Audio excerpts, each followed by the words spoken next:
ఆడు వచ్చాడంటే పెద్ద తలనొప్పరా. విరాట స్వరూపం రాహుల్ గాంధీ. వచ్చేసాడు. ఇదేంట్రా అయితే దేవుడా జరన్న కిలో బంగారమే ఆడు. కిలో బంగారం ఎందుకు పుత్ర, నీకు 2 కిలోల ఆలుగడ్డలు ఇస్తా. రాహుల్ గాంధీ మిషన్లో పెడితే అవి బంగారాలు అవుతాయి. ऐसी मशीन लगाऊंगा, इस साइड से आलू घुसेगा, उस साइड से सोना निकलेगा। इस साइड से आलू डालो, उस साइड से सोना निकालो। ఏం చేద్దామంటావు మరి? ఈ పిత్తుల పితాంబరిలా మనం పీక్ కట్టలు కడతాం. खत्म गया। ప్రాబ్లం ఏందనంటే అసలు నీకు ఏది చక్కగా సమాజ్ కాదు. సమాజ్ అయినా నీకు మాట్లాడ చేత కాదు. రోడ్ల మీదకి వచ్చి గాయ గాయ గత్ర గత్ర చేస్తావు.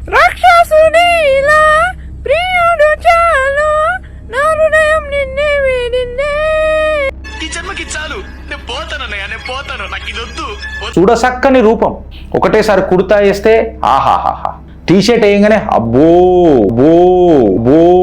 రాహుల్ గాంధీ ఎందుకైంది తెలుసా? ఆయన మూర్ఖత్వం వల్ల. ఆయన సర్వంతర్యామి.